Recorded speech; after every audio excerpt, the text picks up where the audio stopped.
Hello friends, welcome back to my channel. ಈ ವಿಡಿಯೋದಲ್ಲಿ ಗೊರೂರು ಹೇಮಾವತಿ ಜಲಾಶಯದ ಒಂದು ಜಲಕ್ಕೆ ತೋರಿಸೋಣ ಅಂತ ವೀಕ್ಷಕರೇ. ಇಲ್ಲಿ ಒಂದು ಚರ್ಚ್ ಬರುತ್ತೆ ವೀಕ್ಷಕರೇ.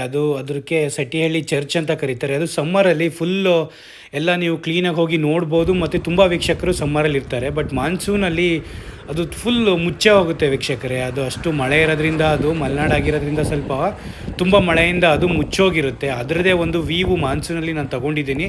ಚರ್ಚೆ ಕಾಣಿಸ್ತಾ ಇಲ್ಲ, ನೀವು ಎಲ್ಲಿ ನೋಡಿದ್ರೂ ಬರೀ ವಾಟರೇ ಕಾಣಿಸ್ತಾ ಇದೆ. ಇದು ಗೊರೂರಲ್ಲಿ ಹೇಮಾವತಿಗೆ ಅಣೆಕಟ್ಟನ್ನು ಕಟ್ಟಲಾಗಿದೆ.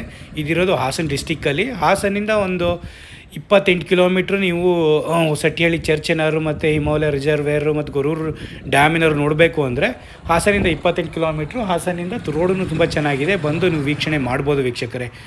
ಕಪಲ್ ಆಫ್ ಇಯರ್ಸ್ ಬ್ಯಾಕ್ ಇಲ್ಲೆಲ್ಲ ಸ್ವಲ್ಪ ಶೂಟಿಂಗ್ ಎಲ್ಲ ನಡೆದಿದ್ದಾವೆ ವೀಕ್ಷಕರೇ. ಅದು ತುಂಬ ಚೆನ್ನಾಗಿದೆ. ಇನ್ನು ಮಾನ್ಸೂನಲ್ಲಿ ನೀವೆಲ್ಲ ನೋಡಬೇಕು ಅಂದರೆ ಈಗ ಆಗಸ್ಟು ಜುಲೈ ಅಲ್ಲೆಲ್ಲ ಬಂದರೆ ಗೊರೂರು ಡ್ಯಾಮು ಮತ್ತು ಇದ್ರದ್ದೆಲ್ಲ ವ್ಯೂ ಎಲ್ಲ ನೋಡ್ಬೋದು ವೀಕ್ಷಕರೇ. ಇದು ತುಂಬ ಚೆನ್ನಾಗಿರುತ್ತೆ ಆ್ಯಕ್ಚುಲಿ. ಬಂದು ಎಲ್ಲ ವೀಕ್ಷಣೆ ಮಾಡಿ ವೀಕ್ಷಕರೇ. Thanks for watching.